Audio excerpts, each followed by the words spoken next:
వాస్తవానికి ఓడిపోతామని తెలిసి తెర మీదకు తీసుకురావడం అంటే ఈ ప్రచారం చేసుకోవడానికి ఒకవేళ రాజకీయంగా అయ్యుంటే గనక మోడీ గారికి తెలిసే జరిగిందా అంటే మోడీ అపరచానికుడు కాదు, అపరమేధావి కాదు, వెరీ ఆర్డినరీ పర్సన్.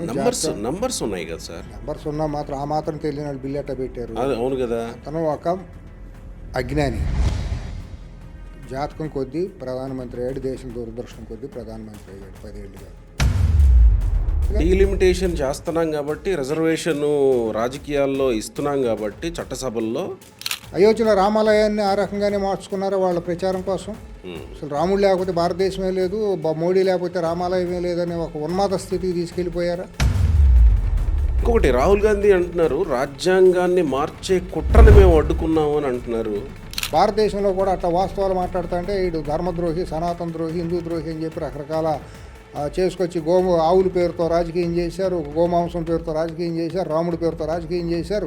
వాళ్ళు చేయింది ఏమీ లేదు, ప్రతి దాంతో రాజకీయం చేశారు బీజేపీ వాళ్ళు. అంటే రాహుల్ గాంధీ కామెంట్తో మీరు ఏకీభవిస్తారా? పూర్తిగా. అంటే రాజ్యాంగాన్ని మార్చే కుట్రని మేము అడ్డుకున్నామని. ఇప్పుడు ఒక నేషన్ ఒక ఓటు అని చెప్పి కొత్త మళ్ళీ ఇంకొక దాంతో తెర మీద తీసుకొచ్చే ప్రయత్నం జరుగుతుంది. ఇవాళ ప్రజాస్వామ్యానికి, రాజ్యాంగానికి ఒకే ఒక్క వ్యక్తి నిలబడి పోరాడుతోంది, రాహుల్ గాంధీ అండి. నమస్తే తెలుగు న్యూస్కి స్వాగతం. నిన్న లోక్సభలో చాలామంది అనుకున్నదే జరిగింది. 528 మంది ఓటింగ్లో పాల్గొంటే 298 అనుకూలంగా వచ్చాయి, 230 మంది వ్యతిరేకించారు ఆ బిల్లుల్ని. వాస్తవానికి ఈ బిల్లులు వీగిపోతాయనే తెలుసు. ప్రస్తుతం ఉన్న అధికార పక్షానికి బిల్లులను నెగ్గించుకోగలిగిన బలం లేదని తెలుసు. అయినా తెర మీదకి తీసుకొచ్చారు బిల్లుల్ని. ఎందుకు తీసుకొచ్చినట్టు అని అంటే నిన్నంతా మాట్లాడుతూ వచ్చాం.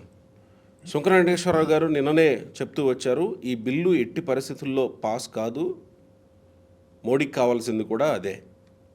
కానీ అదే బిల్లుని తెర మీదకి తీసుకొచ్చారు, అదే బిల్లు పెట్టారు. ఆ బిల్లులో 50% డీలిమిటేషన్లో అన్ని రాష్ట్రాలకి పెంచబోతున్నాం అనే మాట పెట్టండి, అది అందులో లేదు అనేటువంటిది ప్రతిపక్షాల ప్రధాన అభ్యంతరం. కానీ దాన్ని మీరు అవకాశం ఇస్తే గంటలో చేరుస్తామని అన్నారు, కానీ ఎందుకో చేర్చల. అదే బిల్లుని 2002లో ఎలాంటి బిల్లు అయితే వాజ్పేయి హయాంలో పెట్టారో, తాజా జనాభా ప్రాతిపదికన, గణాంకాల ప్రాతిపదికన అని అదే బిల్లుని నిన్న పార్లమెంట్లో కూడా ప్రవేశపెట్టారు. మారుస్తామన్న వాళ్ళు ఎందుకో మార్చలేదు, మొత్తానికి ప్రవేశపెట్టారు, వీగిపోయింది. ఇప్పుడు చూసారా మహిళా బిల్లును వ్యతిరేకించారు, మహిళ ఓడిపోయింది, సారీ నారీ అని అంటూ మళ్ళీ మొదలుపెట్టారు. శంకర వెంకటేశ్వరరావు గారే ప్రముఖ రాజకీయ పరిశీలకులు మనతో ఉన్నారు. నమస్కారం సూర్య గారు. నమస్కారం. మీరు అన్నదే జరిగింది. వాస్తవానికి బహుశా ఇది మోడీకి కూడా తెలిసి ఉండొచ్చు ఓడిపోతుందేమోనన్న విషయం.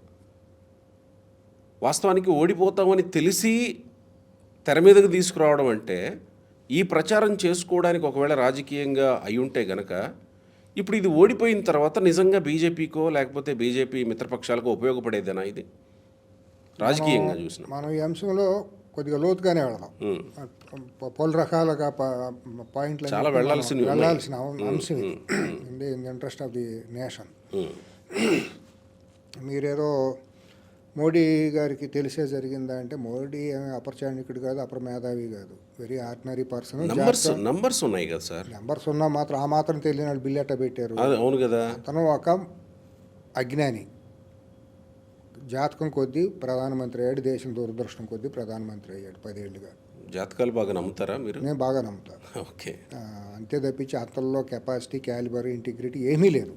ఒక సాదా చేసేదా ఒక బజారు స్థాయి నాయకుడు అని అనాల్సిందే తప్పించి ఇదేమీ లేదు. ఇప్పుడు కేంద్ర క్యాబినెట్ని మీరు 10 ఏళ్ళు చూస్తే అది స్వర్భీ నాట్య మండలి లాగానే ఉందో తప్పించి అది ఒక క్యాబినెట్, దాంట్లో ఒక క్యాబినెట్ మంత్రులకి ఇచ్చే గౌరవం ఇవ్వాలి, దేశ ప్రతిష్ట ఉంది అనేది మనం అనుకుంటానికి లేదు.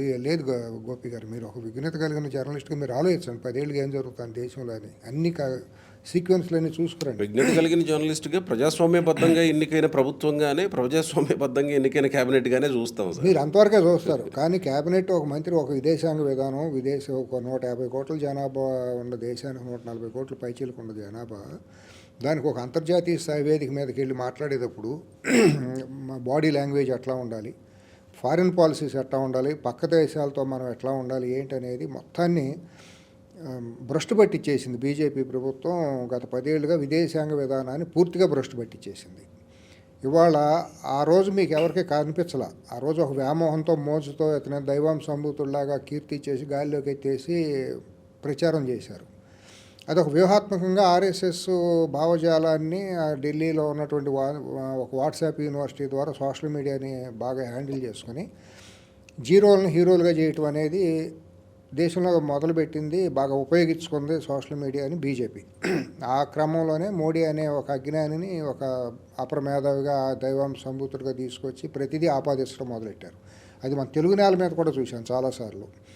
ఇక్కడ కేసీఆర్ని కూడా అపరచాణికుడు, జాతిపేత, అది ఇది అని చెప్పి పిచ్చి పిచ్చి జాకీలన్నీ పెట్టి లేపటం, ఇవన్నీ అదే కోణంకి వస్తాయి. ఒక సైకోని తీసుకొచ్చి హీరో చేయటం, ఇవన్నీ కూడా సోషల్ మీడియా చేసిన దురాఘాతాలే దేశంలో. సరే, అవన్నీ పక్కన పెట్టి ఇక్కడికి వస్తే 10 ఏళ్ళుగా అసలు మొత్తం వ్యవస్థలన్నింటినీ భ్రష్టు పట్టించేశారు. ప్రతిదీ తిమ్మిని బొమ్మని తిమ్మిని, నందిని పందిని నందిగా నమ్మచ్చు, ప్రజలను మనం గొర్రెలుగా మార్చవచ్చు అనే దాన్ని ప్రగాఢంగా నమ్మింది బీజేపీ, ఆర్ఎస్ఎస్.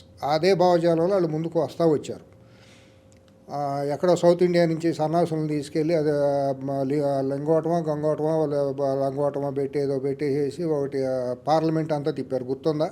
ఒళ్ళంతా బూడిద రాసుకుని ఎప్పుడూ లేదు. భారతీయ సెక్యులర్ దేశంలో నాన్ సెన్స్ కదా ఇదంతాను. అదేదో స్థాపన అంట, దానికోసం స్వామీజీల లోపల ఏంటంటే నాన్ సెన్స్ కదా. దాన్ని కూడా మాట్లాడా? ఒక్కడన్నా జర్నలిస్ట్ మాట్లాడా? ఒక్క మేధావి మాట్లాడారా? సివిల్ సొసైటీ మాట్లాడారా? అది చెబుతానండి, ఎన్ని కాన్సిక్వెన్స్లు అండి. ఉన్మాదం ఎంత తారాస్థాయికి తీసుకెళ్లారు ఏంటి అనేది. అయోధ్యలో రామాలయాన్ని ఆ రకంగానే మార్చుకున్నారో వాళ్ళ ప్రచారం కోసం. అసలు రాముడు లేకపోతే భారతదేశమే లేదు, మోడీ లేకపోతే రామాలయమే లేదని ఒక ఉన్మాద స్థితికి తీసుకెళ్ళిపోయారా? దాన్ని ఒక ఇదిగా మార్చేసారా? దాన్ని ఉన్మాదంగా మార్చేసారా? అదే క్రమంలో సరే, ప్రతిపక్షాలన్నిటి మీద ఒక ఈడీలని సిబిఐని పెట్టేసేయటం అదొక రకమైన విధ్వంసం అనుకోండి. జ్యుడిషియరీలో అదొక రకమైన విధ్వంసం. పతనాలు మొత్తం రాజ్యాంగ వ్యవస్థలన్నింటినీ పతనం చేసుకుంటూ వచ్చింది బీజేపీ. దాంట్లో ఏంటంటే ఇప్పుడు ఇది కూడా గుడ్డిగా ప్రజలను నమ్మిద్దామని ప్రయత్నం చేసింది. అన్నీ నమ్మించినట్టు దీన్ని కూడా మహిళా బిల్లును కూడా నమ్మించేద్దాము, బ్లాక్మెయిల్ చేద్దాము. వస్తేనేమో మా మూలాన వచ్చిందని ప్రచారం చేద్దాం, రాకపోతే కాంగ్రెస్ మూలాన ఇవ్వలేదని చెప్పి ఒక కుటిలయత్నం చేశారు. హేతుబద్ధత లేని విధంగా బిల్లుని రూపొందించారు. నిజంగా వాళ్ళ చిత్తశుద్ధి ఉంటే, దేశం సమగ్రత మీద వాళ్ళకి ఉంటే బిల్లులో చాలా క్షుణ్ణంగా పెడతారు. అంశాలు పొందుపరచాలి కదా. బిల్ డ్రాఫ్ట్ చేసినప్పుడు పెట్టాలి కదా. 2026లో మొదలుపెట్టిన జనాభా లెక్కల ప్రకారం ప్రాతిపదికగా మహిళలకి 30% రిజర్వేషన్ ఉంటుంది. ఏమండి, జనాభా లెక్కలతో సంబంధం లేకుండా పెరగబోయే 850 దరిదాపుగా ఉండే పార్లమెంట్ సీటుల్లో ఇప్పుడు ఎగ్జిస్టింగ్ సీట్లు ఎక్కడైతే ఉన్నాయో అక్కడికి 50% పెంచుతాం. లేదు 50 కాకపోతే ఆ దామాషాలో పెరుగుతుంది. అంతేగాని జనాభా లెక్క అనేది ప్రామాణికం కాదు అని 2 మాటలంటే అయిపోయిందిగా. 2 బిల్లు పాస్ అయ్యాయిగా. ఆ విషయం పొందుపరిచుంటే 3 బిల్లు పాస్ అయిపోయాయి కదా. అసలు ఆల్రెడీ బిల్ ఎగ్జిస్టింగ్లో ఉందనే కదా కొంతమంది చెబుతున్నారు. వాళ్ళ లెక్క ప్రకారం కొంతమంది చెప్పడం కాదు, వాళ్ళ పేపర్లో వచ్చి గెజెట్ ఇచ్చారు కదా. మరి ఇంకా దానికి సవరణ ఏంటి? మరి అది ఉన్న ఎగ్జిస్టింగ్ బిల్లుకి సవరణ అనలేదు. డీలిమిటేషన్ చేస్తున్నాం కాబట్టి, రిజర్వేషన్ రాజకీయాల్లో ఇస్తున్నాం కాబట్టి చట్టసభల్లో, అందుకు సవరణ చేయాలి. బిల్లు ఉందండి, మరి బీజేపీ ఎందుకు ఇవ్వలేదు 30%? దాన్ని వైలేట్ ఎందుకు చేసావు నువ్వు? కొత్త డ్రామా ఏంటి? ఎలా మీరు ప్రవేశించింది 2022 23లో పెడితే మరి మీరు మొన్న వచ్చిన రాష్ట్రాల్లో 30% మహిళలకు సీట్లు ఇచ్చారు. అది జనాభా లెక్కల తర్వాత మరి జనాభా లెక్కలు ఎందుకండి? మీకు చిత్తశుద్ధి ఉంటే మొన్న ఇవ్వచ్చు కదా. ఆల్రెడీ బిల్లు పాస్ అయిపోయింది కదా, చట్టంలో ఉంది కదా. మీకు నిజమైన చిత్తశుద్ధి, మహిళల పట్ల అంత ప్రేమ మమకారం కరుణ ఉంటే 30% పెంచవచ్చు కదా. నిన్న పార్లమెంట్లో మాట్లాడిన మా మహిళా మనులు మాట్లాడిన భాష ఎంత ఇదిగా ఉంది. ఏ రకమైన సబ్స్టాండర్డ్ వాళ్ళని తీసుకొచ్చి మనం మహిళా రిజర్వేషన్ల పేరుతో, రకరకాల రిజర్వేషన్ల పేరుతో ఎటువంటి ప్రోడక్ట్ని తీసుకెళ్తున్నాం. పార్లమెంట్కి కానీ అసెంబ్లీకి కానీ వెళ్ళాలంటే sorry for the state of the affairs Gopi గారు, రిజర్వేషన్ల పేరుతో కానివ్వండి, ఇంకోటి పేరుతో కానీ విలువల్ని, ప్రజాస్వామ్యాన్ని పతనం చేయకూడదు. రిజర్వేషన్లో పేరే నాన్ సెన్స్ అది. ఇప్పుడు సమర్థత సత్తా ఉన్నప్పుడు ప్రజా నుంచి నాయకులను తీసుకొచ్చి తయారు చేయాలి, కానీ వాళ్ళని ఒక బిచ్చగాళ్ళుగా ఆడుకునే వాళ్ళుగా మార్చకూడదు. రిజర్వేషన్ల పేరుతో రకరకాల కులాలని, రకరకాల వర్గాలని వాళ్ళు ఇదవుతున్నారంటే వాళ్ళలో ఒక ఆత్మవిశ్వాసాన్ని పెంపొందించే విధంగా తండ్రి అనేవాడు తన బిడ్డలందరినీ సమానంగా చూడాల్సిన పరిస్థితి ఉంటుంది. పాలకులలో ఆ చిత్తశుద్ధి ఉండదు. లేక రిజర్వేషన్ అనేది అంబేద్కర్ గారు పేరుతో మాట్లాడుతున్నారు. యాక్చువల్లీ అంబేద్కర్ గారు ఈ రిజర్వేషన్కి వ్యతిరేకం అనేది అది అందరికీ తెలిసిందే, కానీ ఆయన పేరు ఇట్లా మిస్యూజ్ చేస్తున్నారు. అది వేరే విషయంకి వెళ్దాం. నిన్న చేసింది ఏంటంటే చేతులారా కావాలని, చేతులారా కాదు, కావాలని ప్రజలను ఒక ఏమార్చి వాస్తవానికి మహిళా రిజర్వేషన్ బిల్లుకి అందరూ అనుకూలమే, అన్ని పార్టీలు వ్యతిరేకమే, అన్ని పార్టీలు ఏకగ్రీవంగా కలిపి తీసుకొచ్చి ఏదో మతలబు చేయబోవడం ద్వారానే కాంగ్రెస్ని. ఇంకొకటి రాహుల్ గాంధీ అంటున్నారు రాజ్యాంగాన్ని మార్చే కుట్రని మేము అడ్డుకున్నాము అని అంటున్నారు. ఇప్పుడు ఇది కనుక అయితే రేపు పొద్దున అన్నీ మార్చేసే ఇది చేసుకుంటూ వెళ్తారండి, బుల్డోజ్ చేసుకుంటా. మొత్తం వాళ్ళకి ఏంటంటే నా అంచనా ప్రకారం అసలు పూర్తిగా రాజ్యాంగ స్వరూపాన్ని మార్చేయాలనేది మనువాద సిద్ధాంతాన్ని బేస్ చేసుకుని ఉత్తర భారతీయుల ఆధిపత్యం ఉన్నటువంటి బీజేపీ భావం. అంటే ఎట్లా అంటే అప్పుడు దక్షిణ భారతదేశం ఆధిపత్యం తగ్గిపోద్ది కాబట్టి ఏమైనా చేయగలం. అంటే ఇప్పటికీ దక్షిణ భారతదేశం ఆధిపత్యం ఏముందని, ఉత్తర భారతదేశం ఆధిపత్యం బ్యూరోక్రసీ అంతా వాళ్ళదే. ఢిల్లీలో ఇప్పుడు పార్లమెంట్ మరి వాళ్ళదే కొనసాగుతుంది కదా, వాళ్ళేం మార్చలేదు కదా ఇప్పుడేమి. గోపి గారు మళ్ళీ ఇప్పుడు కొత్తగా ఈ సీట్లు పెరిగితే మార్చే అవకాశం ఏముంటుంది? ఇది పెద్ద డిబేటబుల్ అంశం. పార్లమెంట్లో అన్ని భాషలు మాట్లాడే అవకాశం ఉందా? ఉందిగా. అన్ని అంటే దాదాపు కొన్ని భాషలకి ఇచ్చారు, తెలుగులో కూడా మాట్లాడుతున్నారు కదా. కాదు కదా, అక్కడ మొత్తం అంతా కూడా అసలు జరిగేదంతా హిందీలోనే కదా. హిందీ భాషని బలవంతంగా రుద్దాలి, అదేంటి స్వదేశీ భాషగా మార్చాలనేది వాళ్ళ ప్రయత్నం తప్పించి, ఇవాళ హిందీ రాదండి సౌత్ ఇండియా వాళ్ళకి, ఇంగ్లీష్ వచ్చు. ఇంగ్లీష్లో మాట్లాడగలిగే వాళ్ళు ఎవరైనా ఉన్నారు అక్కడ? ఇప్పుడు ఇంగ్లీష్ మనకు రాదు కాబట్టి మన భాష కోసం అక్కడ ఇంగ్లీష్ నేర్చుకుని మాట్లాడమని నేను అంటలే. కనీసం ఆ స్పృహ యూనియన్ గవర్నమెంట్కి ఉండాలి కదా. అక్కడ ఆధిపత్యం మనకు కనపడదు. పార్లమెంట్లో ఆ మంద బలం అనేది ఒకటి ఉంటుంది కదా. సో నార్త్ ఇండియా మంద బలం అంతా హిందీ మాట్లాడటం, వాళ్ళు దోపిడి బెదిరించటాలు ఇవన్నీ కూడా మన కళ్ళ ముందు కనపడుతుంది. పార్లమెంట్లో వాళ్ళ వ్యక్తీకరణ, భావ వ్యక్తీకరణ జరిగేటప్పుడు ఆధిపత్యం కనపడతా ఉంటుంది. అది ఇంకా పెరిగిపోతుంది రేపు. అంతకుమించి దేశానికి అనుకూడే లాభం ఏమి లేదు సీట్లు పెంచడం మూలాన. అంటే రాహుల్ గాంధీ కామెంట్తో మీరు ఏకీభవిస్తారా? పూర్తిగా.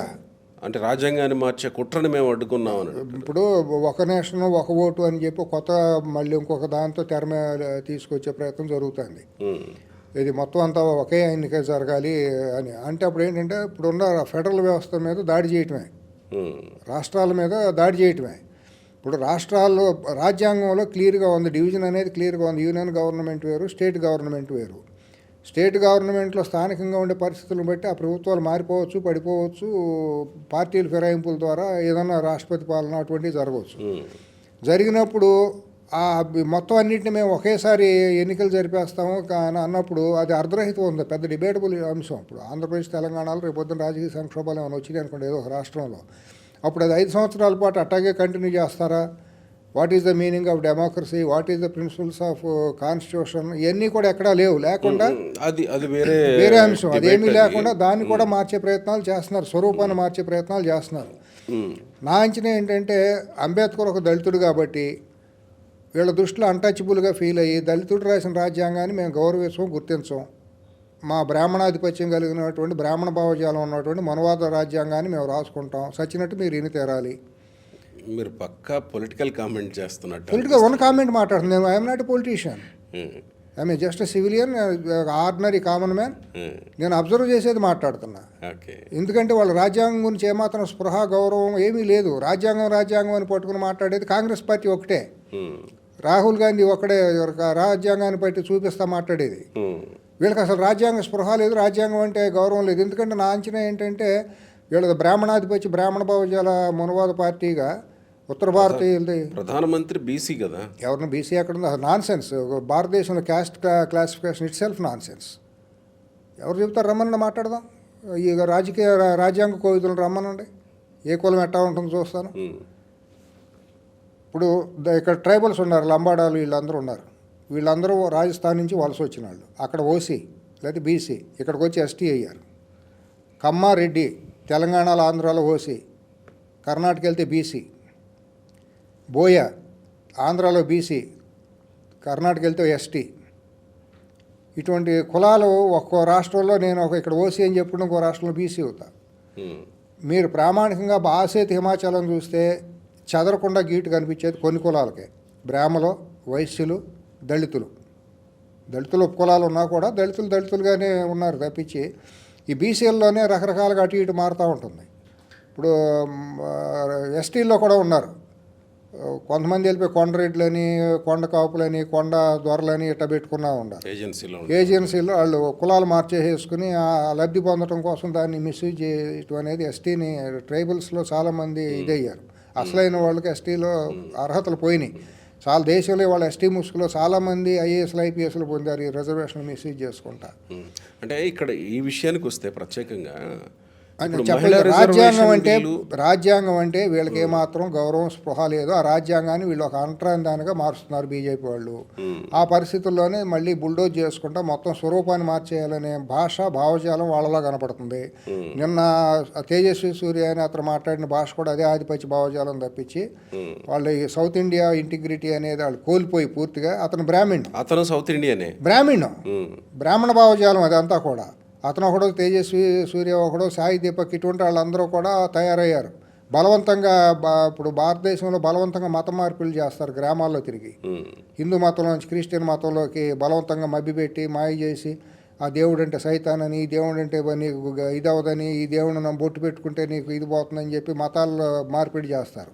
ఆ రకంగా వీళ్ళందరినీ కూడా ఒక భావజాలంలోకి నెట్టేస్తున్నారు ఈ బ్రాహ్మణ మేధావులు, ముసుగులు, జర్నలిస్టులు. రకరకాలుగా యూట్యూబ్లు పెట్టుకుని పెయిడ్ ఆర్టిస్టులాగా తయారైపోయి బీజేపీ ప్రమోట్ చేస్తున్నటువంటి మీడియాలో ఒక ఉన్మాదాన్ని దేశంలో చూపిస్తున్నారు ప్రజల్లోకి. తప్పనిసరి పరిస్థితులు వాళ్ళ టీవీలు, వీడియోలు, మనం వార్తా ఛానల్ చూసి అది నిజమని నమ్మే పరిస్థితే కదా గోపి గారు. వాస్తవం వేరు, టీవీలో వస్తుంది వేరు కదా. అసలు ఎక్కడన్నా కూడా ఉందా? నిన్న తెలుగు మీడియా ఛానల్స్ అన్నీ చూడండి 100% కూడా అమ్ముడుపోయిన పెయిడ్ ఛానల్స్ లాగానే ఉన్నాయి, కానీ స్పైన్లెస్గానే ఉన్నాయి. కానీ ఒకటన్నా దాని మీద డిబేట్ చేసిన అర్థవంతంగా అంటే భారతదేశం మొత్తం అంతే. ఢిల్లీ రిజర్వేషన్ అనే దగ్గర అందరికీ కొంత సెన్సిటివిటీ ఉంటుంది. ఎందుకు ఉంటుంది? ఓపెన్ చేయాలి, ఆల్రెడీ ఉన్న బిల్లే కదా. దీంట్లో నువ్వు మేధావులు కాదు వీళ్ళందరూ, మరి జర్నలిస్టులు వీళ్ళందరూ గొప్ప గొప్ప జవహర్లాల్ నెహ్రూ యూనివర్సిటీలోను, ఢిల్లీ యూనివర్సిటీలో రీసెర్చ్ చేసిన జర్నలిస్టులు కదా. వాళ్ళు మాట్లాడి డిబేట్లు పెట్టే వాళ్ళందరూ కూడా మరి వాళ్ళు మాట్లాడాలి కదా, జనాలను అవేర్ చేయాలి కదా, దాని మీద పరిశోధన జరగాలి కదా. డస్కుల్లో, పత్రికల్లో కానివ్వండి, ఛానల్స్లో కానివ్వండి, డస్కుల్లో దాని మీద ఎక్సర్సైజ్ జరగాలిగా. మరి ప్రతి ఒక్కడు జర్నలిస్ట్ అంటే ఆగిపెట్టి గట్టవుతాడు, ఏవి తెలియని ప్రతి ఒక్కడు నేలబారుగాళ్ళు అందరూ. దాన్ని ప్రజల కోసం కదా మీడియా ఉంది, వార్త అనేది ప్రజలను అవేర్ చేయడానికి కదా. ఆ రాజ్యాంగంలో ఏముంది, బిల్లులో ఉందా లేదా, కొత్తగా బిల్లులో ఏముంది? 50% పెరగనున్న తెలుగు రాష్ట్రాల్లో సీట్లు అన్నారు. ఎక్కడుంది? దాంట్లో బిల్లులో ఉందా? లేదు. రాహుల్ గాంధీ గారు అడిగింది ఏంటి? బిల్లో పెట్టి మేము సపోర్ట్ చేస్తా ఉన్నారు. గంటలో తీసుకొస్తాను అన్నాడు హోమ్ మినిస్టర్ అమిత్ షా. మరి ఎందుకు పెట్టలేదు? గంటలో కాదు, 2 గంటలైనా 12ంటికైనా పెట్టవచ్చు. అవును కదా, నేను కూడా అదే అనుకున్నాను. మిడ్ వరకు తీసుకెళ్తారేమో దీన్ని ఇట్లా అని అనుకున్నాం. మరి అంత చిత్తశుద్ధి ఉంటే మరి వాళ్ళు గంటలో మార్చి డ్రాఫ్ట్ చేసి తీసుకురావాలి కదా. అసలు 2 గంటలు టైం వేస్ట్ ఎందుకు, ఇంత హైప్ ఎందుకు వాళ్ళకి? మేము ఆల్రెడీ ఇప్పుడు జనాలను మభ్యపెట్టడం తప్పించి ఉన్నదాన్నే కొత్తగా ఏదో చేసామని అంటం తప్పించి వాళ్ళు ఇంప్లిమెంట్ చేసిన దాంట్లో ఎక్కడుంది అసలు? బీజేపీ వాళ్ళు జరుగుతున్న రాష్ట్రాలు 30% మేము ఇచ్చాము, మీరు కూడా ఎందుకు ఇవ్వలేదని కాంగ్రెస్ పార్టీని మీరు డిమాండ్ చేశారా? ఆల్రెడీ ఎగ్జిస్టెడ్ కదా బిల్లులో సవరణే కదా, ఉన్నదానికే కదా సవరణ అంటే ఉన్నదానికి. అసలు ఉన్నప్పుడు మీరు ఎందుకు ఇంప్లిమెంట్ చేయట్లేదు? జనాభా వస్తేనే చేయాలనే ఉంది. జనాభా రాకపోయినా కూడా మీరు చేయొచ్చు కదా, బలవంతంగా చేయాల్సిన అవసరం లేదు కదా. ఇప్పుడు దేశం ఎట్లా చూస్తుంది సార్ దీన్ని? ఇప్పుడు బీజేపీ వాదన మహిళలకు వ్యతిరేకం వీళ్ళు. గోపి గారు, ప్రజలు చాలా చైతన్యవంతులు, విసిగి వేసారిపోయారు. తినగా గారిముక్క చేదన్నట్టు ఇప్పుడు దాకా నమ్మారు. బ్రాహ్మడు నల్లమేక సామెతలాగా వాళ్ళు ఏది చెబితే అది బీజేపీ వాళ్ళు సోషల్ మీడియాలో, యూట్యూబ్లో, పెయిడ్ ఛానల్స్ ద్వారా ఎంత హైప్ చేయాలో అంత హైప్ చేసుకొచ్చి ఒక పతన స్థాయికి తీసుకొచ్చేసారు సమాజాన్ని. ప్రజలు కూడా రియాలిటీలోకి వచ్చారు. ఇది మోసం చేస్తుంది అనేది వాళ్ళు గుర్తెరిగారు. అది వాళ్ళకి టైం లేదు లేకను రకరకాల కారణాలతో ఇవాళ ప్రజామోదం ఎంతవరకు ఉందనేది మనం అది ఒక పెద్ద అంశంగా ఉంది. కానీ మీరు గత 5-6 నెలలుగా మీరు సోషల్ మీడియాను ఒకటి అబ్జర్వ్ చేయండి గోపి గారు. 10 ఏళ్ళుగా ఎవరైతే మోడీని అప్రతిహతంగా మోసుకుంటూ వచ్చేసి ఏకవాలకుండా కందిరేగల దాడిలాగా చేసేవాళ్ళు, ఒక పోస్ట్ పెడితే చాలు విపరీతమైన ట్రోలింగ్ చేసేవాళ్ళు. రాహుల్ గాంధీని అట్టగా చేశారు. ఒక బఫూన్ లాగా, ఒక జోకర్ లాగా ఇష్టానుసారం క్యారెక్టర్ అసాసినేషన్ చేస్తూ తీసుకొచ్చారు. ఎవరన్నా మాట్లాడితే చాలు ఈయన భారతదేశ ద్రోహి అని నిజాలు మాట్లాడితే ఇక్కడ తెలంగాణ ద్రోహి అని ఎట్లా కల్వకుంట్ల కుటుంబం ముద్రేసి ఎట్లా బ్లాక్మెయిల్ చేసిందో రాజకీయాన్ని, భారతదేశంలో కూడా అట్లా వాస్తవాలు మాట్లాడుతూ అంటే వీడు ధర్మద్రోహి, సనాతన ద్రోహి, హిందూ ద్రోహి అని చెప్పి రకరకాల చేసుకొచ్చి ఆవుల పేరుతో రాజకీయం చేశారు, గోమాంసం పేరుతో రాజకీయం చేశారు, రాముడి పేరుతో రాజకీయం చేశారు. వాళ్ళు చేయింది ఏమీ లేదు, ప్రతి దాంతో రాజకీయం చేశారు బీజేపీ వాళ్ళు. గత 5-6 నెలలుగా మీరు సోషల్ మీడియాలో చూస్తూ అంటే మోడీ మీద విపరీతమైన ట్రోలింగ్ జరుగుతుంది. అది ఎవరు ఏ పార్టీ చేస్తున్న ట్రోలింగ్ కాదు, కాంగ్రెస్ పార్టీకి అంత ఇది లేదు. సివిలియన్స్ అందరూ మీలాంటి వాళ్ళు నాలాంటి వాళ్ళు అందరూ కూడా మాట్లాడుతూ అంటే అంత మునుపు డిఫెండ్ చేస్తూ వచ్చే డిఫెన్స్ అనేది వాళ్ళ మెకానిజం పోయింది పూర్తిగా బీజేపీలో. అంటే దీని అంతర్లీనంగా మీరు ఒకటి అసెస్ చేసుకుంటే, అనాలిసిస్ చేసుకుంటే, బీజేపీకే ఇతను త్వరగా బర్డెన్లాగా తయారయ్యి తను దింపుకుందామనే ఆలోచన ఏదో బీజేపీకి ఆర్ఎస్ఎస్ ఉందేమో అనేది మనం ఆ రకంగా విశ్లేషించుకోవాలి దాన్ని. ఒకవేళ వాళ్ళు ప్రొటెక్ట్ చేసుకోవాలి అని అనుకున్నప్పుడు సోషల్ మీడియాలో అంత మునుపు ఉన్నట్టు దాడే చేసేవాళ్ళు, తిమ్మిని బమ్మిని తిమ్మి అని అన్నట్టు. వీళ్ళు కూడా ఏమనుకున్నారంటే సోషల్ మీడియాలో మనం అంతా ప్రజలు నమ్మి చేయొచ్చు. పెయిడ్ మీడియా కదా మొత్తం, ఢిల్లీ నుంచి గల్లీ వరకు మీడియా అంతా అమ్ముడుపోయిన సంస్థలు. మాత్రం లేదులేండి, ఒక మోడీకేనా, అందరికీ ఉంది. అందరికీ కాదు 10 ఏళ్ళుగా అది ఉంది, భయపడిపోయి అందరు ప్రజలు అందరూ కూడా సంస్థలన్నీ కూడా ఐటీ భయం గుప్పిట్లో బతుకుతున్నారు. ఆల్మోస్ట్ అందరూ పెయిడ్ ఛానల్సే, పెయిడ్ పత్రికలే, వాళ్ళ ఎగ్జిస్టెన్స్ కోసం వ్యాపారస్తులు దీంట్లోకి వచ్చారు. కాబట్టి చాలా మేజర్ ఛానల్స్ అన్నీ మేజర్ కాంట్రాక్టర్లకైనా ఇండస్ట్రియల్ హౌసుల గ్రూపుల చేతిలోకి వెళ్ళిపోయినాయి. వాళ్ళు ఏది మాట్లాడితే అదే అనుకున్నారు. కానీ సోషల్ మీడియా ప్రత్యామ్నాయంగా వచ్చి social media it is reflecting the real pulse of the public. దాంట్లో ఏంటంటే మోడీని విపరీతంగా ట్రోల్ చేస్తా అంటే బీజేపీ తట్టుకోలేకపోతుందా, లేదా బీజేపీ వ్యూహాత్మకంగానే వదిలిచ్చేసుకుందామని ఉందో తెలియదు. కానీ 10 ఏళ్ళుగా మోడీకి ఎంతైతే ఇమేజ్ వచ్చిందో గత 5-6 నెలల్లో అంత డ్రాస్టిక్గా అతని ఇమేజ్ పోయి అతను ఒక జోకర్ లాగా తయారయ్యే పరిస్థితి వచ్చేసింది. చాలా దీనస్థితిలో బిల్లు దానికి అదనం అవుతుంది. ఎందుకంటే ఆయన ముఖంలో కూడా ఎక్కడా కూడా హుషారు కానీ గ్యాలప్ కానీ లేదు. పార్లమెంట్లో 2 రోజులుగా మీరు చూస్తే చాలా ముభావంగానే ఉన్నాడు. విపరీతమైన ట్రోలింగ్ అండి, అసలు ఊహించినంత ట్రోలింగ్ జరుగుతుంది సోషల్ మీడియాలో. సో అర్జెంటుగా మోడీని దింపుకునే ప్రయత్నాలు ఏదో కానీ ఢిల్లీ స్థాయిలో, నాగ్పూర్ స్థాయిలో ఏదో జరుగుతుంది తెర వెనక. ఏదో మొత్తానికి వాళ్ళ రాజకీయాలు వాళ్ళు జరుగుతున్నాయి. అంతర్గతంగా చేంజ్ ఆఫ్ ఆర్స్ అనేది తప్పకుండా ఉంటుందనుకుంటున్నారు 2026. ఆర్ఎస్ఎస్ నుంచి జరగాల, బీజేపీ నుంచే జరుగుతుందా? ఇప్పుడు అక్కడ ఆర్ఎస్ఎస్లో కూడా గ్రూపులు ఉన్నాయండి. తర్వాత ఏంటంటే వీళ్ళు మోడీ, అమిత్ షా ఇద్దరు కూడా మేము ఆర్ఎస్ఎస్ని కూడా కమాండ్ చేసే స్థాయికి వెళ్ళిపోయారు. యాక్చువల్లీ వాళ్ళ సూత్రం ప్రకారం 75 ఏళ్ళు అయితే ప్రతి ఒక్కళ్ళు దిగిపోవాలి కదా క్రమశిక్షణ ప్రకారం. మరి 75 ఏళ్ళు దాటిన వాళ్ళు వాళ్ళు అక్కడ పదవులు ఎట్టా ఉంటున్నారు. మరి అద్వానీ గారికి, మురళీ మనోహర్ జోషి గారికి వాళ్ళందరికీ వర్తించింది, ఏళ్ళకి ఎందుకు వర్తిస్తుంది? వాళ్ళు కదా పునాది రాళ్ళు. వాళ్ళకు అది వీగిపోయిందిగా, అది కూడా వీగిపోయింది, దాన్ని కూడా వీగిపోయి చేసేటట్టు చేశారు. ఇక్కడ ఏంటంటే గుజరాత్ మాఫియాకిను నాగపూర్ ఆర్ఎస్ఎస్కి మధ్య ఒక ఘోరంగా అంతర్లీనంగా యుద్ధం జరుగుతుంది అనేది నా సొంత అంచనా. మీరు చాలా దూరం వెళ్ళిపోయారండి. ఉన్నమాట అండి. గుజరాత్ ఇప్పుడు అంబానీకి దేశం మొత్తాన్ని తీసుకెళ్లి కట్టబెట్టేస్తున్నారు. వాళ్ళ గుజరాత్ ఇండస్ట్రియలిస్టుల చేతిలోకి భారతదేశం వెళ్ళిపోతుంది ఏళ్ళ మూలాన. ఇప్పుడు అదానీ అంబానీ కంటే అదే అదానీ అంబానీ అంతా గుజరాత్ గ్రూప్, ప్రపంచ కుబేరుల్లో. అదానీ ఈ రోజే వార్త చూసారా మీరు? అవునవును చూసి. ఈ రోజు వార్త అంబానీని దాటేశాడు అదానీ. ఆంధ్రప్రదేశ్లో మొత్తం అన్ని కూడా సంతర్పణ చేసేస్తున్నారు 2 పార్టీలు కూడా పోటీపడి. వద్దాం ఆంధ్రప్రదేశ్ విషయానికి. చెబుతున్నా అసలు మొత్తం ఆంధ్రప్రదేశ్ విషయాన్ని. ఇప్పుడు ఏంటంటే బిల్లు విషయానికి వచ్చేసరికి మళ్ళీ పెడతారా లేదా 2029 ఎలక్షన్స్ ఇప్పుడున్న ప్రకారమే జరిగే అవకాశం ఉందా అనేది. డీలిమిటేషన్ అనేది జరగదు. మళ్ళీ పెట్టొచ్చు కదా. మళ్ళీ పెట్టొచ్చు అంటే ఇది మొత్తం అంటే సపరేట్గా మహిళా రిజర్వేషన్ బిల్లు వేరే, డీలిమిటేషన్ బిల్లు వేరే. డీలిమిటేషన్తో పాటు మీకు కేంద్రపాలిత ప్రాంతాల బిల్లు కూడా పెట్టుకోవచ్చు, ఇబ్బంది లేదు. సపరేట్గా పెట్టుకోవచ్చు కదా. ఇప్పుడు ఆట స్వరూపంలో లోపాలు ఉన్నప్పుడు ఆట స్వరూపాన్ని చేయాలి, కానీ ఆటగాళ్ళని మార్చడం మూలాన మీకు పెద్ద ఇదే ఉండదు. ఆటగాళ్ళు ఎప్పుడైనా వాళ్ళే ఉంటారు సహజంగా.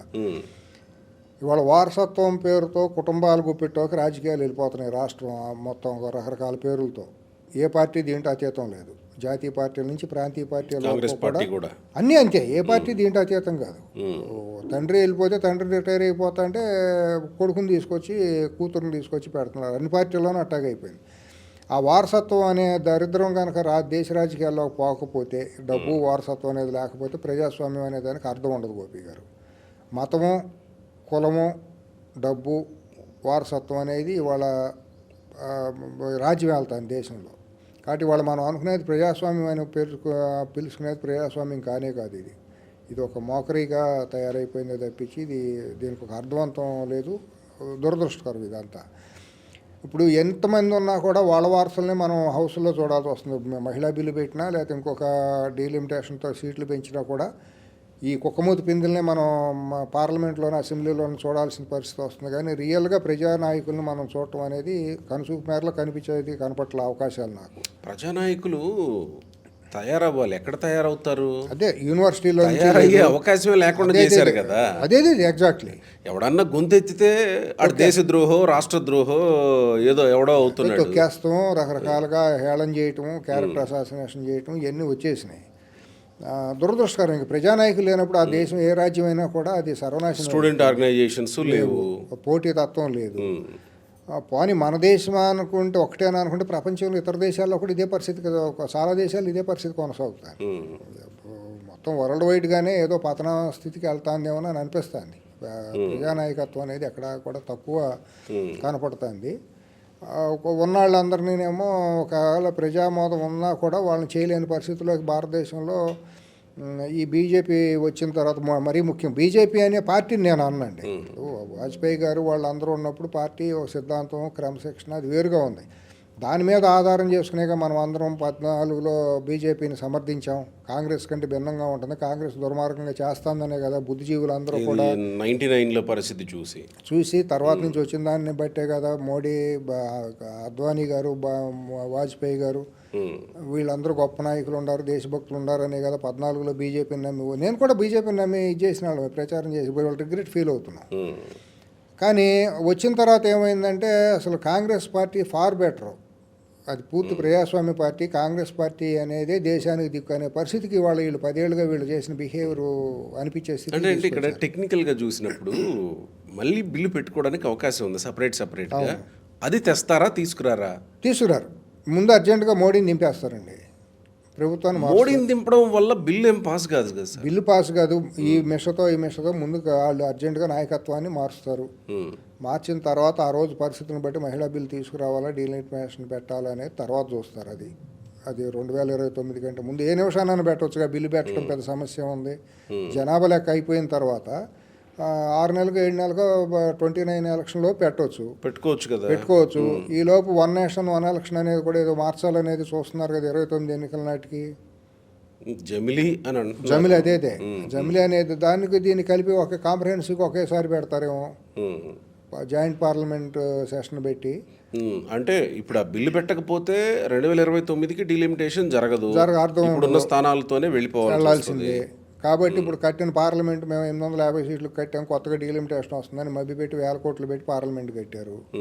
అది అర్ధరహితం అయిపోతుంది. 29లో వెళ్ళాలి అని అనుకున్నప్పుడు ఇవన్నీ చేయాలి. తీవ్రంగా నా అంచనా ఏంటంటే తీవ్రంగా ప్రజల్లో బీజేపీ మీద వ్యతిరేకత పెరుగుతుంది. మొనాటని వచ్చేసేసింది. కాబట్టి వీళ్ళు ఏం చేసినా కూడా వీళ్ళకి వ్యతిరేకంగానే ఉండే పరిస్థితి ఉంది. వీళ్ళకి అంత చిత్తశుద్ధి, అంత ధైర్యం ఉంటే ప్రజానాయకులు అయితే వీళ్ళు బీజేపీ వాళ్ళు చెప్పింది చిత్తశుద్ధి ఉంటే రాత్రి జరిగిన పరాభవానికి కాంగ్రెస్ మూలాన మహిళా లోకానికి నష్టం జరిగింది. ప్రజాస్వామ్య వ్యతిరేకంగా కాంగ్రెస్ పార్టీను కాంగ్రెస్ పార్టీకి సపోర్ట్ చేసే డిఎంకే పార్టీ ఇటువంటివన్నీ కూడా మోసం చేసినాయి, దేశద్రోహం పనులు చేసినాయి. మేము పార్లమెంట్ని డిజాల్వ్ చేసేస్తున్నాం, మళ్ళీ కొత్తగా మ్యాండేట్ అడుగుతాం, ప్రజలతో ఆమోదించండి. మీకు దమ్ము కలేజా ఉంటే నిజంగా మోడీకి బీజేపీ కలేజా ఉంటే అర్జెంటుగా తక్షణమే పార్లమెంట్ని డిజాల్వ్ చేసేసి కొత్తగా ఫ్రెష్ మ్యాండేట్కి వెళ్ళిపోతే అప్పుడు మహిళా లోకం అంతా ఏకగ్రీవంగా బీజేపీకి ఓటేసేస్తారు. అప్పుడు 450 సీట్లు బీజేపీ గెలిచిపోవచ్చు కదా. కాంగ్రెస్కి 20-30 సీట్లు వచ్చే విధంగా మీరు చేయొచ్చు కదా. వీళ్ళ చిత్తశుద్ధి మరి శంకించే విధంగా ఉంది కదా. కరెక్టే, మంచి ఆలోచన మీరు చెప్పింది కూడా. మరి రాజీనామా చేయాలి. ఈ పార్టీ రాత్రే డిజాల్వ్ చేసేసి మేము ప్రజామోదం కోసం మళ్ళీ ప్రజల్లోకి వెళ్తాం, మహిళా లోకాన్ని తట్టి లేపుతాము, మాకు బిల్లుతో పని లేదు, మేము 50% మహిళలకి సీట్లు ఇచ్చేస్తాం, రాజ్యాంగ సవరణతో పని లేకుండా మహిళా లోకమే తేల్చుకోవాలని చెప్పి ప్రజల్లోకి రమ్మనండి అప్పుడు దానికి రెండో ప్రత్యామ్నాయం ఇంకొకటి ఉంది. ఇదొక ప్రత్యామ్నాయం అయితే రేపు 23వ తేదీన ఏమో ఎన్నికలు జరగబోతున్నాయి కదా, తమిళనాడు, పశ్చిమ బెంగాల్. అవును. సో తమిళనాడులో బీజేపీ ఒకవేళ ఇది తమిళనాడు డిఎంకే పార్టీ చేసింది తప్పు అని అంటే కనుక డిఎంకే పార్టీని ఓడించి ప్రత్యామ్నాయంగా బీజేపీని గెలిపించాలి అక్కడ ప్రజలు. బీజేపీ అలయన్స్ని గెలిపించాలి. బీజేపీ అలయన్స్ పశ్చిమ బెంగాల్లో కూడా సేమ్ అంతే జరగాలి. మీరు డిజాల్వ్ చేశారనుకోండి, ఆ ఇంపాక్ట్ ఆ రాష్ట్రాల మీద ఉంటుంది కదా, ఓటర్ల మీద ప్రభావితం ఉంటుంది కదా. మరి చేయండి మీకు దమ్ముంటే. ఎవరిని మోసం చేస్తారు మీరు అందరూ? సో ఈ ఇంపాక్ట్ ఏమన్నా కనపడే అవకాశం ఉంటుందా రెండు రాష్ట్రాలు? ప్రజలు ఎక్కడ రాత్రి నిన్న సాయంత్రానికే ప్రజల్లో ఒక ఇది అర్థమైపోయిందండి. రాత్రి వచ్చేటప్పటికి చాలా ఎక్కడ కూడా బీజేపీ సమర్థించే వాళ్ళ ముఖాన్ని నెత్తురు సుక్కలేదండి. గుడ్డిగా ప్రేమించే వాళ్ళకి, సామాన్యంగా కామన్ సెన్స్ ఉన్న వాళ్ళందరికీ అర్థమైపోయింది. మీ మిత్రులు ఉన్నారుగా, ఆర్ఎస్ఎస్ వాళ్ళు, బీజేపీ వాళ్ళు అంతా పార్టీలోనే ఉంటారు. ఎందుకంటే మనుషులు కాదండి, మనుషులు నాకు రాజకీయ పార్టీలు వచ్చాయా? ఫోన్లు ఏమన్నా వచ్చాయా?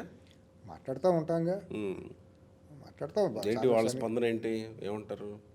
కాంగ్రెస్ని డిఫెన్స్లో చూసావా, మేము మా దెబ్బకి కాంగ్రెస్ బోల్తా పడిపోయిందని చెప్పి అని అంటే నాకు చింతామణి డ్రామాలో సుబ్బిశెట్టిది ఒక డైలాగ్ గుర్తుకొచ్చింది.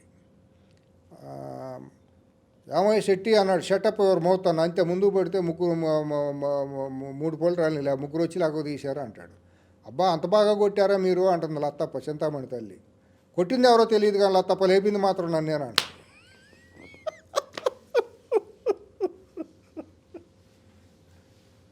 ఇప్పుడు చింతామణిలో సుబ్బిశెట్టి డైలాగ్ ఒకసారి చెప్పండి ఆ డైలాగ్. అంటే నేను కేవలం ఆ నాటకం గురించి గుర్తొచ్చింది కాబట్టి అడుగుతున్నాను. దానికి ఈ రాజకీయానికి నాకు సంబంధం లేదు. నేనుగా మాట్లాడతాను, మీకు సంబంధం ఉండకపోవచ్చు కానీ నేను మాట్లాడతాను. దాంట్లో ఏంటంటే రోడ్డు మీద వెళ్తా అంటే ఏమో శెట్టి అన్నాడు ఒక రౌడీ, షట్టప్ ఎవరు మౌతున్నా అంతే, ముగ్గురు ముందుకు పడితే ముగ్గురు వచ్చి లాగో తీశారు తప్ప అంటే. అబ్బా అంత బాగా కొట్టారా అల్లుడు గారు రౌడీని అంటే, కొట్టింది ఎవరో తెలియదు కానీ తప్ప లేపింది మాత్రం నన్నేనా అంట. అట్టా బీజేపీ పరిస్థితి ఏంటంటే వీళ్ళు ఏమనుకుంటున్నారంటే కాంగ్రెస్ని మేము కొట్టేసామని అనుకుంటున్నారు. కానీ ఎలకెలా పడింది, బోర్లా పడింది, లేపాల్సి వచ్చింది బీజేపీని. ఇప్పుడు అది వాళ్ళు తెలుసు రావట్లా, ఏం చేస్తాం, అంత అజ్ఞానంలో ఉంది.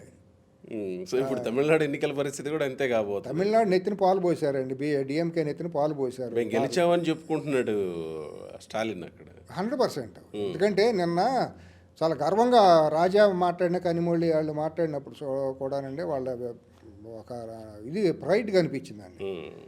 ఒక ఎన్టీ రామారావు గారిని తలుసుకుని కళ్ళనీళ్ళు వచ్చినాయి నాకు. అటువంటి ఆడి వాళ్ళు తెలుగు నేల మీద నాయకుడు లేకపోయాడే అనిపించి, ఒక రేవంత్ రెడ్డి మాట్లాడారు అనుకోండి ఇక్కడ వ్యతిరేకించి.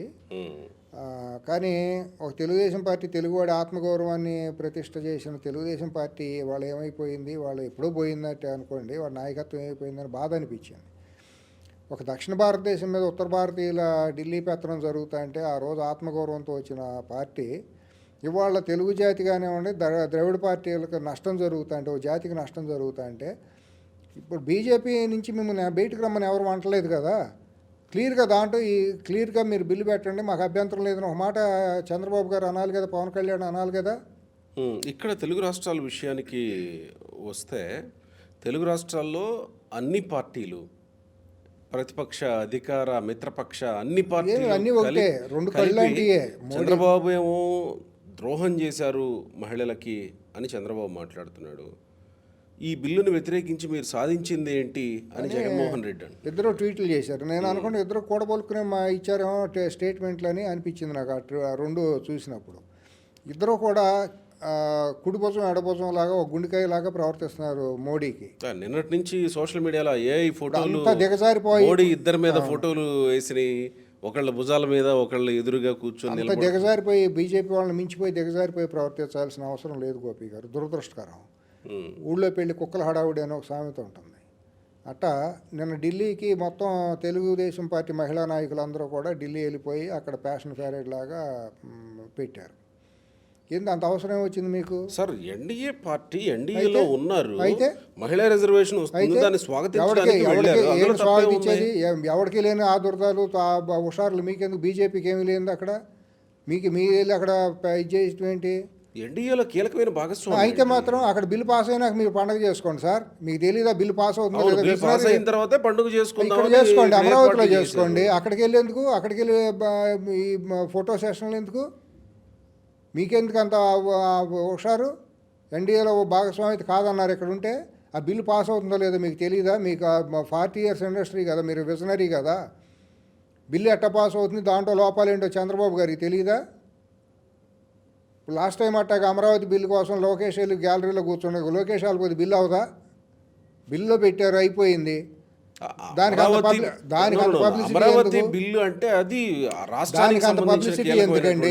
వెళ్ళకపోయినా బిల్లు అవుతుంది, తర్వాత పబ్లిసిటీ అని అంటాం ఏంటి సార్? రాష్ట్రానికి చెందిన ఒక కీలకమైనటువంటి మంత్రిగా బాధ్యతగా అవసరం పార్లమెంట్కి వెళ్ళాల్సిన పని నాన్ సెన్స్. ఊరుకోండి, సమర్థిస్తానికి కూడా అర్థం ఉండాలి. బాధ్యతగా ఏంటి వెళ్ళకూడదు. బాధ్యత ఏంటి? వెళ్ళేది తర్వాత వెళ్ళి మీరు థ్యాంక్స్ చెప్పుకోరండి. అంతేగాని అంతా ఇది పోయి దగ్గర ఉండటం మూలానే బిల్లు అయిపోయిందని చెప్పడం అనేది అర్థరహితం. అది దగ్గర ఉండటం మూలానే బిల్లు అయింది అని ఎవరు అనలేరులే గానీ గోపి గారు, మన హుందాతనం వ్యక్తిత్వాన్ని కోల్పోకూడదు ఎప్పుడు కూడా. ఒక ప్రతిష్టాత్మకమైన బిల్లు ఆంధ్రప్రదేశ్కి సంబంధించి, ఆంధ్రప్రదేశ్ రాజధానికి సంబంధించి 12 ఏళ్లుగా రాజధాని ఎక్కడో చెప్పుకోలేని పరిస్థితుల్లో ఉన్నప్పుడు 100% నేను ఆ బిల్లు కాదంటలా. వస్తున్నప్పుడు గోపి గారు, బాధ్యతగా వెళ్ళడంలో తప్పలేదు కదా. నో, మీరు బిల్లు పాస్ అయిన తర్వాత మీరు అందరూ వెళ్ళండి, క్యాబినెట్ మొత్తం వెళ్ళండి, మీరు థ్యాంక్స్ గివింగ్ లాగా వెళ్ళేసి రండి. అది సమిష్టి నిర్ణయంగా బాగుంటుంది. ఒక వ్యక్తిని ప్రొజెక్ట్ చేసుకోవడం అది వాళ్ళకే నష్టం, నాకేం దుగ్ధేం కాదు. లోకేష్కి ఇమేజ్ వస్తే నాకు వచ్చే నష్టం ఏంటి? నేను హైదరాబాద్లో ఉండి నేను అడిగిన పనులు ఏమైనా చేయలేదని నాకేమైనా కోపమా లేకపోతే ఎందుకు ఉంటుంది? ఇది కొద్దిగా సభ్య సమాజం చూసేదానికి వాళ్ళకి ట్రోల్ అవుతారు. డెమోక్రటిక్గా ఉండాలి, పూర్తి డెమోక్రటిక్గా ఉండాలి. కనిపించడమే కాదు, బిహేవియర్ కూడా అట్టా ఉండాలి. ఇతరుల చేతిలో ట్రోల్ అయ్యే విధంగా ఉండకూడదు. వాళ్ళ సోషల్ మీడియా చాలా భయంకరంగా ఉంది గోపి గారు. వాళ్ళు మాట్లాడేది రేపు పొద్దున మన కింద కామెంట్లు వస్తాయి, లేకపోతే మన మీద డెఫినెట్గా ఇప్పుడు అది కూడా నడుస్తుంది. ప్రతిదీ అకౌంటబిలిటీ. చంద్రబాబు నాయుడు గారు మీ ట్వీట్ చేశారు, మీ ట్వీట్ కింద వచ్చిన రిప్లైస్ని ఒకసారి చూడండి అని కూడా సోషల్ మీడియాలో నడుస్తుంది. ఇప్పుడు అంత ఆషామాషిగా లేదు. ఏదేదో ఆ పాత రోజుల్లో లాగా ఈనాడులో రాసింది భగవద్గీతలో రాసినట్టును, ఈ జ్యోతిలో రాసింది భగవద్గీత, సాక్షిలో రాసింది బైబిల్లో రాసినట్టు కాదు. ఇవాళ ప్రతిదీ ప్యారలల్గా ప్రజాభిప్రాయం వెల్లడైపోతుంది రకరకాల సోషల్ మీడియా ప్లాట్ఫామ్లో. మన కర్మ కొద్ది ఆర్టిఫిషియల్ ఇంటెలిజెన్స్ వచ్చింది. మీరు నేను మాట్లాడింది కూడా సాయంత్రానికి ఒక వీడియో చేసి మన ఇంటర్వ్యూ లాంటిది కూడా సృష్టిస్తున్నారు. ఇప్పుడు అట్లా ఇప్పుడు మాట్లాడింది వేరే దాంతో కనెక్ట్ చేసేసి వదిలేస్తుంటే దొండ కట్టేశారా, దూడ ఎక్కడ ఉందో అన్నట్టు అయిపోతుంది. నిజంగా మాట్లాడాడేమోనన్న దీంట్లోకి వెళ్ళిపోతున్నారు. అది నిజమో అబద్ధమో తేల్చలా. అంటే ఇప్పుడు మరి దేశమంతా ఒకలా చూస్తుంటే తెలుగు రాష్ట్రాలు ఇంకోలా చూడాల్సిన పరిస్థితి ఎందుకు వచ్చింది? తెలుగు రాష్ట్రాలు కాదు, ఆంధ్రప్రదేశ్ ప్రత్యేకంగా ఎందుకు వచ్చిందంటారు? దురదృష్టకరం. గేదాడు గేదకి తోలోడు తోలుకి అని ఒక సామెత ఉంటుంది. గేద రైతు ఏం చేస్తాడంటే గేదను బతికితే బాగుంటుంది, పాలు అమ్ముకుని పిల్లలందరికీ కడుపు నిండుతుందనేమో గేద బతకాలని దేవుణ్ణి కోరుకుంటాడు. చర్మకారుడేమో దేవుణ్ణి కోరుకుంటాడు, తొందరగా చచ్చిపోతే ఆ చర్మంతో నేను ఏదో 4 చెప్పులు కుట్టుకుని ఉంటే నా కుటుంబం బాగుపడుతుందని చర్మకారు. ఇద్దరిలోనూ నిజాయితీ ఉంది. మరి దేవుడు ఎవరి కోరిక తీర్చాలి? అట్లాగే చంద్రబాబు నాయుడు గారేమో నేను అమరావతి కోసం, రాష్ట్ర అభివృద్ధి కోసం మోడీతో అణిగిమణిగి ఉండకాను, మరి భుజం మీద చేతులు వేసుకుని సపోర్ట్ చేయక తప్పట్లేదు, in the interest of the state అని అంటాడు. ఇంకొక అసాంఘికమైన పార్టీగా ఉన్నాడేమో తన 33 కింద 36 కేసులు ఉన్నాయి. అక్కడ జీ హుజూర్ అని అనకపోతే ఇక్కడ ట్రయల్ నడుస్తుంది. కేసులు అయితే తిహార్ జైలుకి అక్కడికే వెళ్ళాలి. కాబట్టి మోడీ నంది అంటే నంది, పంది అంటే పంది అని అంతే తప్పించి అతనికి వేరే రాష్ట్రం అభివృద్ధి ఏమీ లేదు కదా. 5 ఏళ్ల పాటు ఏం చేసావని నువ్వు రాష్ట్ర అభివృద్ధి చేశాను, రాష్ట్రం కోసం నేను మాట్లాడాను, లేకపోతే ఇప్పుడు కూడా నేను ప్రజాస్వామ్యం కోసం మాట్లాడుతున్నాను ఏమంటాడు? అది అసాంఘిక వ్యక్తి, అసాంఘిక జీవి. అది మాట్లాడటం కూడా దురదృష్టకరం. చర్చ చేయడం కూడా అసహ్యం, నాకు ఇష్టం ఉండదు. కానీ పోటీపడి మరి అంత ప్రజాస్వామ్యాన్ని, తెలుగు జాతి గౌరవాన్ని పణంగా పెట్టే అంత విధంగా దురదృష్టకరం. తెలుగు జాతి ఆంధ్రప్రదేశ్ ప్రజలు చేసుకున్న దురదృష్టం. అది ఏం చేస్తాం? ఇటువంటిప్పుడు కూడా పోరాడినప్పుడే వీరుడు నాయకుడు పుడతాడు గోపి గారు. ఇటువంటి అంశాలు వెరీ రేర్గా వస్తూ ఉంటాయి. నాయకత్వాన్ని ప్రొజెక్ట్ చేసుకుంటానికి ఎప్పుడు కూడా అవకాశాలు రావు. ఆ వచ్చిన అవకాశాన్ని సద్వినియోగం చేసుకున్నప్పుడు ప్రజల గుండెల్లో ప్రజానాయకుడిగా మిగిలిపోతూ ఉంటారు. ఆ మాట్లాడే మాటలు, అప్పుడు చేసిన డైలాగులు అవన్నీ చిరస్థాయిగా ఉంటాయి. ఇది ఒక నాయకత్వాన్ని ఎలివేట్ చేసుకోవడానికి వచ్చిన అవకాశం. దక్షిణ భారతదేశంలో మొత్తం మీద జరుగుతున్నప్పుడు నిక్కచ్చిగా నిలబడితే ఈయన హుందాతనం ఎవరెస్ట్ శిఖరంలాగా పెరిగేది. కాంగ్రెస్ వాళ్ళు కూడా గౌరవించేవాళ్ళు చంద్రబాబు గారిని. ఆయన అలయన్స్లో ఒక ముఖ్య భాగస్వామిగా ఉండి ఢిల్లీ వెళ్ళి ఈ సంశయాలు ఇవన్నీ లేకుండా దీన్ని ఎంత క్రిస్టల్ క్లియర్గా చేసుకుంటే మనం కూడా ప్రజామోదం వస్తుందని నన్ను కన్విన్స్ చేసినప్పుడు అంటే అంతకు ముందు రోజు 3 మిత్రపక్షాల భాగస్వామ్య పక్షాలను పిలిచి మాట్లాడి ఉన్న సందేహాలని కేంద్ర మంత్రులతోటి అది లీక్ చేశారా మీరు చర్చించి లీక్ చేశారా మీరు ఇన్ని లీకులు చేస్తారు కదా మేము ఇట్లా చేసాము ప్రభుత్వం రిలక్టెంట్గా చెప్పారు కదా. బిల్లు వస్తుంది 50% వస్తుందని మభ్య పెట్టారు వీళ్ళు కూడా ఉమ్. అంత అన్నిటికీ జిందా అంటే వాళ్ళు చెప్పారని చెప్పారు. నువ్వు దాంట్లో పార్ట్ కదా, భాగస్వామ్యం కదా కేంద్ర మంత్రి, ఉమ్. క్యాబినెట్లో భాగస్వామ్యం కదా మీరు. వాళ్ళు చెప్పారని నేను చెప్పడం ఏంటి, మనం కూడా వాళ్ళు అన్నారు వీళ్ళు అన్నారంటే కుదరదు కదండి. మీరు భాగస్వామ్యం అయినప్పుడు మీరు చెప్పాలి, లేదన్నప్పుడు ఒక లీకులు అన్నా ఇవ్వాలి. అభిజ్ఞాన వర్గాలు ఎట్టా ఉన్నాయి కారిడార్ టాక్ లాక్ అన్నా చెప్పాలి. మీరేమీ చేయలేదుగా. వాళ్ళు నంది అంటే నంది, పంది అంటే పంది, ఆహా అంటే ఆహా, ఓహో అంటే ఓహో. బీజేపీ ఆర్ఎస్ఎస్ వాళ్ళ నుంచి మీరు పొగట్టం మొదలెట్టారు. మోడీకి అమిత్ షాకి చెమట పడితే అర్జెంటుగా మీరు పోటీ పడి వెళ్ళిపోయి చెమట తుడిసే స్థాయికి వెళ్ళిపోతున్నారు. అంత అవసరమా? హుందాతనం రాజకీయాలు చేయండి. మీ ఇంటిగ్రిటీ మీ వ్యక్తిత్వాన్ని మీరు నిలబెట్టుకోండి. తెలుగు జాతి ప్రైడ్ని నిలబెట్టండి. మీరు ఒక కుటుంబానికి లేకపోతే మీ కంపెనీలకి మీరు సీఈఓలు కాదు, ఒక తెలుగు జాతికి ఒక రాష్ట్రానికి మీరు రిప్రజెంట్ చేస్తున్నారు. భారతదేశంలో ప్రత్యేకంగా గుర్తింపు పొందినటువంటి ఒక తెలుగు జాతి అది. తమిళనాడు వాళ్ళని చూసి నేర్చుకోండి. మీ పునాది ఎక్కడ? తమిళ రాజకీయమే కదా, ద్రవిడ రాజకీయాన్ని పునాది చేసుకునే కదా రామారావు గారు ఆ రోజు తెలుగుదేశం పార్టీ పెట్టింది. ఆత్మగౌరవం అనేది కళ్ళ ముందు కనపడతా అంటే మనం ఎందుకంతా ఇదైపోవాలి, వంగిపోవాలి, అది సాగిలా పడిపోయినట్టు ఎందుకు ఉండాలి? ఉత్తర భారతదేశానికి ఏంటి వాళ్ళ గొప్పతనం ఏంటి, వాళ్ళు ఏంటి వాళ్ళ పుడుంగుతనం? తీసుకెళ్ళి కట్టబెట్టడం ఏంటి? మోడీ అడిగాడని చెప్పి మా వనరులని వాటర్ రేవులను అన్నింటినీ తీసుకెళ్ళి అంబానీ కాదానీలకి కట్టబెట్టడం ఏంటి? రాష్ట్రాన్ని తీసుకెళ్ళి పోటీ పడి తెలుగుదేశం కానీ వైసీపీ కానీ ఇద్దరు వైసీపీ చేస్తాం సరే, మీకు మాత్రం ఏమొచ్చింది? ఎందుకంత ఇదవుతున్నారు మీరు? ఎవడబ్బ సొత్తు అండి తెలుగు జాతి సంపద ప్రజలది. ఇది చాలా దురదృష్టకరం మాట్లాడుతా అంటే. సరే, ఇప్పుడు బీజేపీకి నిజంగా చిత్తశుద్ధి ఉంటే బీజేపీ ప్రస్తుత ఎన్డీఏ ప్రభుత్వానికి సపరేట్గా బిల్లులు తెచ్చే అవకాశం ఉంటుంది. అది తెస్తారని మీరు అనుకుంటున్నారా? జరగదండి. ఇప్పుడు కన్సూప్ మేరలో జరగదండి. ఇప్పుడైతే జనాభా లెక్కలు ఇదవుతుంది. ఇప్పుడు దీని నుంచి బయటపడటానికి వాళ్ళ నష్ట నివారణ చర్యలు చేపడతారు బీజేపీ వాళ్ళు. అది కనీసం విఘ్నత ఉంటేనేమో కళ్ళు తెరుస్తారు, మనకు నష్టం జరిగింది, దీన్ని ఎట్టా పూడ్చుకోవాలనేది ట్రై చేస్తారు. వాళ్ళు విఘ్నత లేదు, ఇంకా దురదృష్టం కొద్దీ ఇంకా వాళ్ళు అట్టాగే అంధకారంలో ఉన్నారు అని అంటే ఇంకా వాళ్ళు గొయ్యాలు తవ్వుకుని ఇంకా నిలువులోతు పాత్రలోకి వెళ్ళిపోతారు. ఆ నష్ట నివారణ చర్యలు చేపడతారని నేను అనుకుంటున్నాను. ఎందుకంటే గత 2 రోజులకి ఏదో జరుగుతుంది తెర వెనక మొత్తానికి, బిల్లు ముందును వెనకపోయి అన్నట్టు. ఇప్పుడు ఆ మాత్రం తెలియని కామన్ సెన్స్ లేనటువంటి పిచ్చోళ్ళని మనం అనుకుంటే లేమని కాదు కదా బీజేపీ వాళ్ళు కూడా. బిల్లు పాస్ కాదు అనేది వాళ్ళకే ముందు గుర్తెరగాలి కదా. 2/3 మెజారిటీలో 4 అన్నదాన్ని 7:30 వరకు లాక్కొచ్చారు. ఏదో బేరాలు బెదిరింపులు ఏదో జరిగినాయి. అవునా? ఎంపీలని పార్టీలని బెదిరించి ఉంటారు. అప్పటికే 5 నంబర్స్ అదనంగా వచ్చినాయి వీళ్ళకున్న నంబర్ కంటే.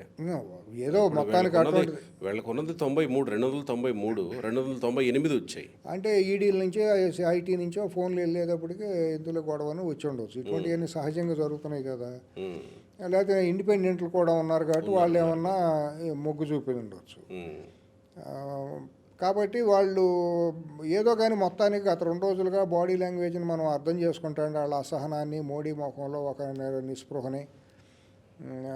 స్పీకర్ కూడా చూసారా నిన్న హుషారు కోల్పోయి.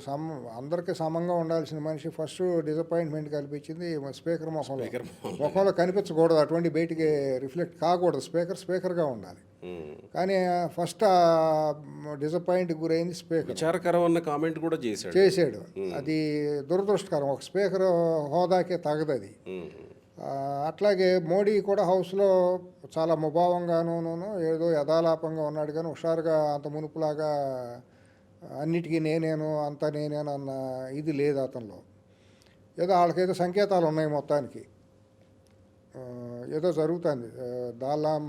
దాల్ మేకొచ్చి కాలాహై అన్నట్టు ఏదో నాగపూర్కి ఢిల్లీకి మధ్య ఏదో మొత్తానికి జరుగుతుంది అని నా సొంత అసెస్మెంట్. అది అంటే ఇప్పటి వరకు జమిలీ ఎలక్షన్స్ మీద, డీలిమిటేషన్ మీద, మహిళా రిజర్వేషన్ మీద ఈ చర్చలన్నీ ఒక్కసారిగా నిన్నటితోటి వెనక్కి వెళ్ళిపోయినట్టు అయిపోయింది. పోయింది. మరి మళ్ళీ ముందుకు వస్తాయా అనేది ఎదురు చూడాల్సినటువంటి ఇది. ఏమి ముందుకు ఎడం చేయి- తీసుకొస్తారా, వస్తాయా కాదు తీసుకొస్తారా? గోపి గారు ఎడం చేయి తీసి పొరచేయి పెడతాను అన్నట్టే తప్పించి దీంట్లో అనుకూడేది ఏమీ లేదండి. 30% మీరు మహిళలకు రిజర్వేషన్ ఇచ్చినా 500 800 అయినా మీరు అక్కడ దేశంలో సమూలంగా ఉన్నటువంటి దుర్మార్గాల్ని అప్రజాస్వామిక పనుల్ని మీరు మార్చకపోతే ఏమీ జరగదండి. ప్రజల హితం కోసం, సమాజ హితం కోసం ప్రపంచంలో మన దేశం అగ్రగామిగా నిలబడాలన్నప్పుడు మౌలికంగా ఉన్న లోపాలను సరిదిద్దే ప్రయత్నం చేయడం ప్రాథమిక ధర్మం. రైట్. అది చేసే విధంగా మీరు చర్యలు చేయకుండా దాని రిపేర్లు లేకుండా మీరు 500 800 చేస్తేను మహిళలకు 30% ఇస్తేనూ ఉపయోగం ఏమీ లేదు. రైట్. ఇక్కడ నిన్నటి సంఘటనతో రాహుల్ గాంధీ ఇమేజ్ పెరిగిందా తగ్గిందా? రాహుల్ గాంధీ దీన్ని వ్యతిరేకించి నిన్న సభలో మాట్లాడిన అతను ఇదంతా వాళ్ళ చూసినప్పుడు ఓన్లీ 1% అండి. చాలామందికి ఇప్పుడు మన ఈ ప్రోగ్రామ్ చూసిన వాళ్ళకి బీజేపీ బత్తాయిలు ఉంటాయి కదా, అంధభక్తులు ఉంటారు కదా, వాళ్ళకి రుచించకపోవచ్చు. అంటే నేను ఎందుకు రాహుల్ గాంధీని అన్నానంటే, నేను అండగా నిలబడతా, దక్షిణ భారతదేశానికి అన్యాయం జరగనివ్వను అని అన్నాడు. అది గొప్పగా మాట్లాడాడు. యాక్చువల్లీ అతను జాతీయ పార్టీకి ఏమన్నా భయపడితే ఉత్తర భారతదేశంలో మనకు సీట్లు ఎక్కువ ఉన్నాయి, ఉత్తర భారతదేశంలో మనం దూరం అయిపోతాం, హిందీ బెల్ట్కి దూరం అయిపోతే మనం ఏమైపోతామనే భయం ఉన్నాళ్ళు మాట్లాడరట. కానీ తను దేశ సమగ్రత కోసం, ఇంటిగ్రిటీ కోసం నిలబడి మాట్లాడాడు. అతను అట్లా ఓపెన్గా మాట్లాడాల్సిన అవసరం లేదు. రాజకీయ నాయకుడు అయితే అట్లా మాట్లాడాల్సిన అవసరం లేదు. ఆయనే వ్యక్తం చేశాడు కదా, సౌత్ ఇండియాకి నష్టం జరుగుతుంది కాబట్టి అట్లా జరగటానికి వీలు లేదనేది ఆయనే కదా అంది. ఆయన ఏమన్నాడు, 100 సీట్లను పెంచే దాంట్లో పెట్టండి అంతే తప్పించి ఇట్లా ముసుగులో పెట్టొద్దు, జనాభా దామాషా ప్రకారం వద్దు అనే మాట. అతను యూపీలో మరి తీవ్రంగా నష్టపోతాడు కదా భవిష్యత్తులో. అయినా మరి ఆ మాట అన్నాడు అని అంటే అతనిలో నిజాయితీని మనం ఇచ్చేయండి. ఇవాళ ప్రజాస్వామ్యానికి, రాజ్యాంగానికి ఒకే ఒక్క వ్యక్తి నిలబడి పోరాడుతోంది, రాహుల్ గాంధీ అండి. దాంట్లో ఎటువంటి సందేహం లేదండి. అది చాలామంది రుచించకపోవచ్చు కానీ అతను కల్మషం లేని నిజమైన యోగి. అతనికి ఎటువంటి స్వార్థం లేదు. నేను అన్ని సన్యాసం వదిలేసాను, నేను సర్వసంగ పరిత్యాగం, నేను రోజుకు 10 లక్షల రూపాయలు సూట్లు బూట్లు వేసుకుంటాం, 10 సార్లు డ్రెస్సులు మార్చడం, ఫోటో సెషన్లో మేకప్ టీముని పెట్టుకుంటాం, ముందు వెనక కెమెరాలు పెట్టుకెళ్ళి అదేమంటే నేను సన్యాసిని అన్నీ వదిలేసాను, నా పిల్లలు లేరు అని చెప్పుకునే ప్రధానమంత్రి మోడీ లాంటి వ్యక్తి మాత్రం కాదండి. ఆ పోలికి కూడా పోల్చడానికి తగదు అసలు రాహుల్ గాంధీని. అతను నిజమైన కర్మయోగి, నిజమైన మానవీయ కోణం ఉన్నటువంటి ఒక నాయకుడు. అధికారం కోసం తాపత్రయపడే వ్యక్తి కాదు, అధికారం కోసం గడ్డి తినే వ్యక్తి కాదు, అధికారం కోసం దేశాన్ని అమ్మే వ్యక్తి కాదు, మతాన్ని అమ్మే వ్యక్తి కాదు.